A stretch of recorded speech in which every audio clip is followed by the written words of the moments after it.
So we get to communicate with our children and lots of people in life, but I've got some tips for you.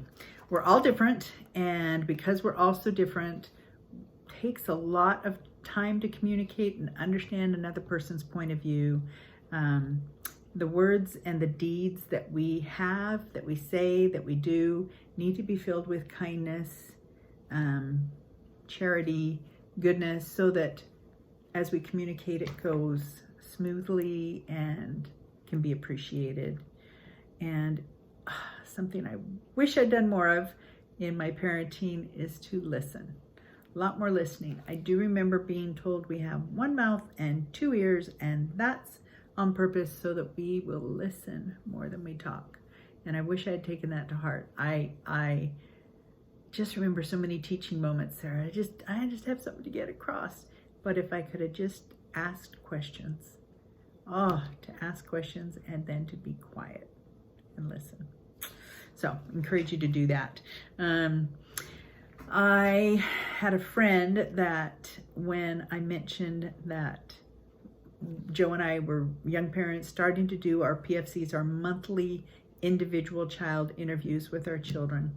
And I was telling her about this, and it was going really well, and how much we were enjoying talking to each of our children individually every month.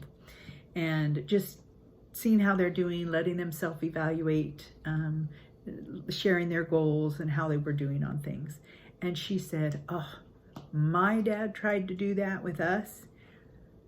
She said she was 15 at the time. She said, you cannot start when your child is 15, because I wasn't about to tell this man who hadn't had any interest in me before that point, who was all of a sudden deciding he wanted to talk to me and hear all my thoughts and things. And oh boy, she was not happy. And when she shared that, I remember thinking, this is a very good thing to get started young and have it be part of life, and let our children know that we are always interested in and lovingly ready to hear how they're doing and what's on their mind. That communication and time that we took with our children, if I could tell you the number of times, one question we always asked, is there anything else that's bothering you or that you'd like to talk about? The number of times a child that you thought was doing just fine and had no issues brought up something that was very troubling.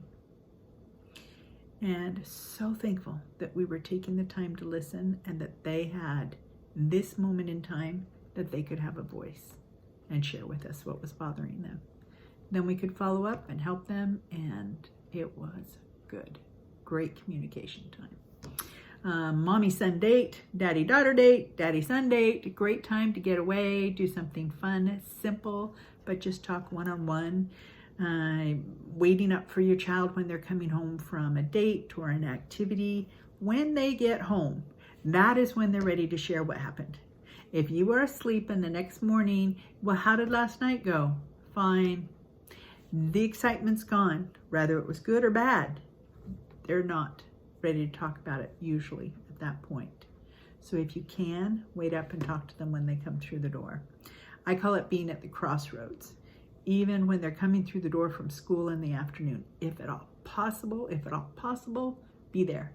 Because if they are excited about something that happened that day, you want to be there at the crossroads to hear that excitement. And if they are depressed or were bullied or had a tough time, you want to be there to listen right then when they're ready to share. If they're more likely to share. So I call it being at the crossroads. Littles, our babies, you might think they can't talk to me, so I don't have to do all this listening, and I don't have to do all this communicating because they're so little. Oh, they understand so much more than you know. So keep talking to them and lovingly, calmly talk to them. And might I even say, I would talk to my children in their ears when they were asleep. I would do this even when they got to be older, and I would just whisper, you are so kind to your siblings. I love the choices that you're making. Maybe it's a little, I don't know, subliminal wishful thinking to try and get into their heads, but I do that sometimes too. The last one I wanted to share with you was one that I heard from Sarah Blakely. She is the Spanx lady, but I heard her speak recently.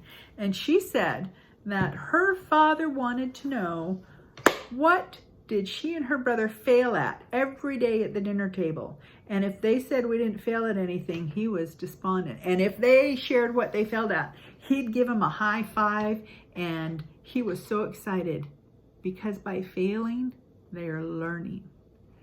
And I love that. I wish I'd had that thought process, because if we could just help our children realize to not do as good as they might wish is okay. And that's where we learn. When we're not the top and we might be at the bottom, that's where we learn. And then we learn to do better next time. And we keep going. Just so thankful for these lessons. Wish I knew it all when I was parenting these young children, but I'm figuring it out, hoping to share with you some tips that'll help you with your family. Have a wonderful day.